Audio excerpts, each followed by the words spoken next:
everyone. Today we're going to be presenting our research on housing insecurity among Canadian workers and examining how employment law and tenant law reform can improve affordability and housing stability as well.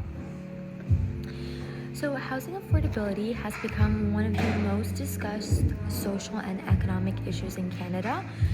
Many people, they still think of it as strictly a housing problem, but our research suggests that employment conditions also play a major role in this.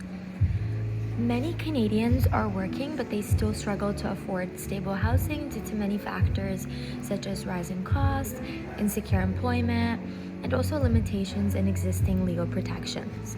So throughout this presentation, we're going to be exploring the relationship between employment and housing, identifying some of the legal gaps that contribute to housing insecurity, and discuss reforms that can overall help improve outcomes for Canadian workers, which is essentially what our research question and main argument aims to answer as well. So to begin, it's very important to understand what housing insecurity means. Housing insecurity occurs when individuals or families, they struggle to obtain or maintain housing that's safe, stable, and also affordable. And this can include difficulty paying rent, being at risk of eviction, or even moving very frequently because housing has become so unaffordable, or they might be living in housing that doesn't meet their needs. I would say housing insecurity, it essentially exists on a spectrum. So a person doesn't necessarily have to be homeless to experience housing insecurity. Many Canadians who have housing can still face constant uncertainty about whether they will be able to keep their house or not. Overall, the last several years, housing affordability has become a major challenge across Canada. There has been rising rents, housing shortages, and also increases in the overall cost of living, which have placed significant pressure on households. And these challenges have essentially been difficult, especially for low-income workers, minimum wage employees, also gig workers, and also just individuals who are working in temporary or contract positions. Which again connects back to our research question of how can employment law and housing law reform help address housing insecurity among Canadian workers. Our argument is that housing insecurity should not be viewed solely as a housing issue. Rather, employment conditions, wages, job security, and also tenant protections all affect a person's ability to secure and maintain housing. Therefore, meaningful solutions must address both employment and housing policy together. Housing insecurity can also affect a person's ability to remain employed. Workers who are forced to move because of rising rents, they may face longer commutes, transportation challenges, or even disruptions to childcare arrangements. And housing instability can also increase stress and also negatively affect physical and mental health of an individual. Another important point is that housing insecurity and employment insecurity, they often reinforce one another.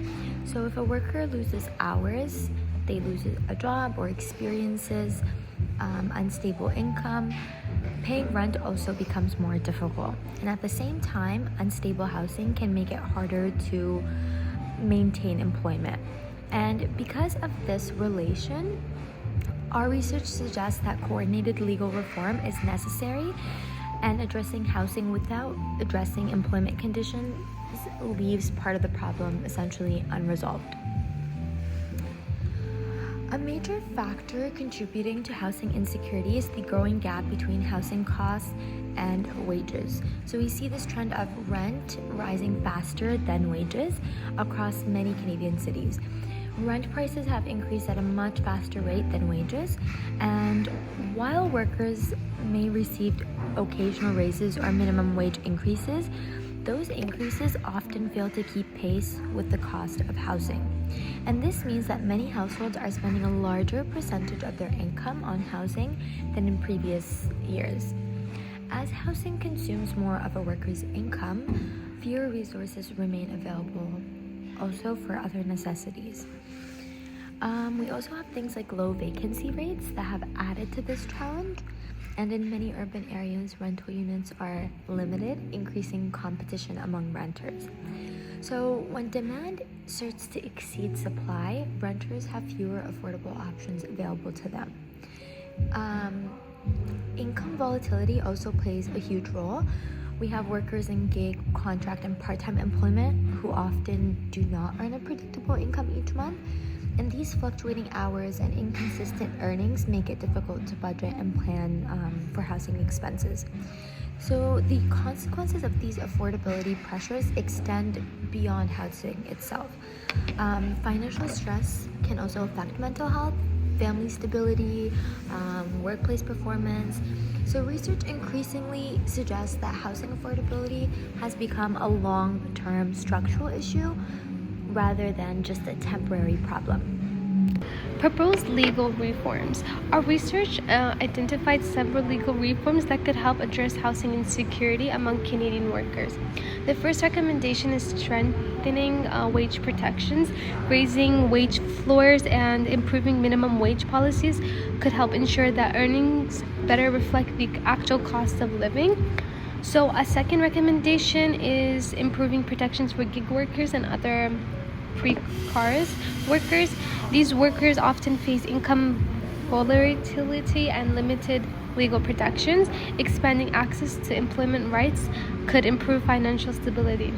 Third, stronger enforcement of Employment Standard Act's protections would help ensure that workers actually receive the rights and benefits that they're entitled to under the law. On the housing side, increasing access to affordable housing is essential.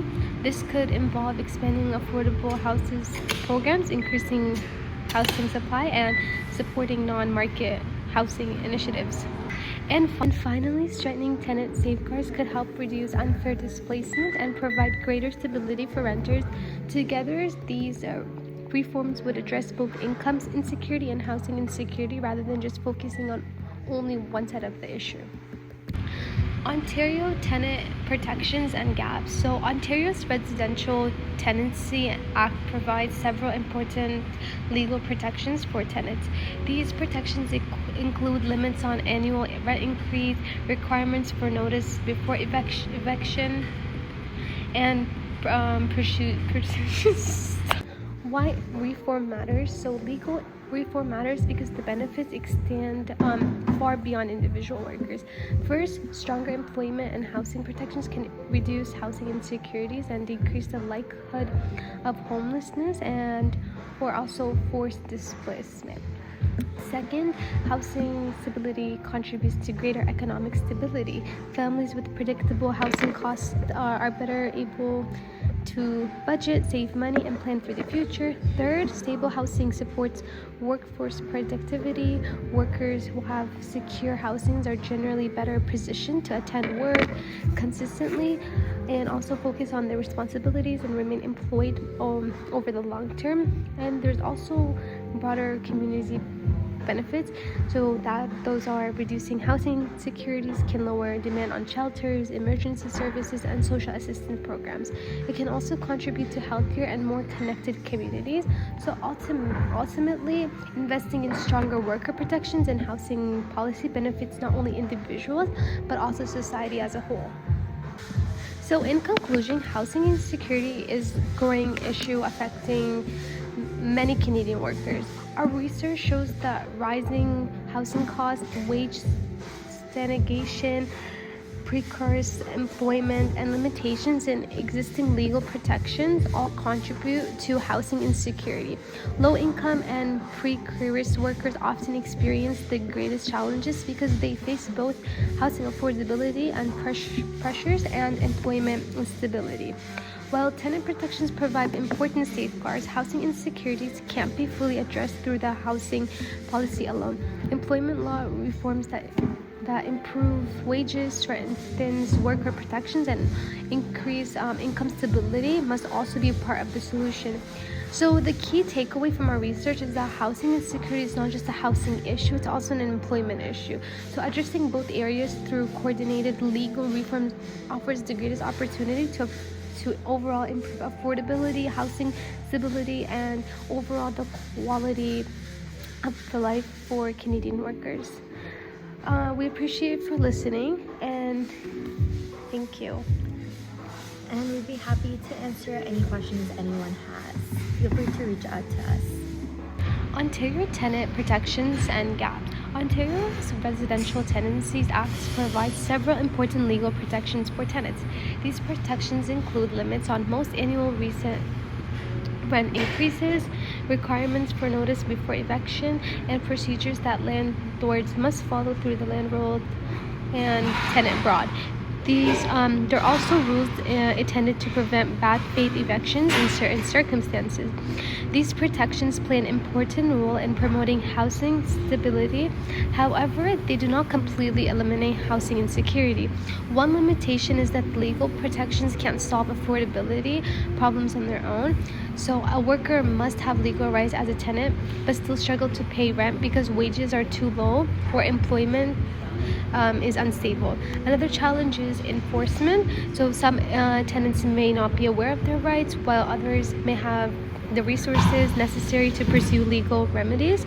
Delays within administrative processes can also make it difficult for tenants to obtain timely solutions.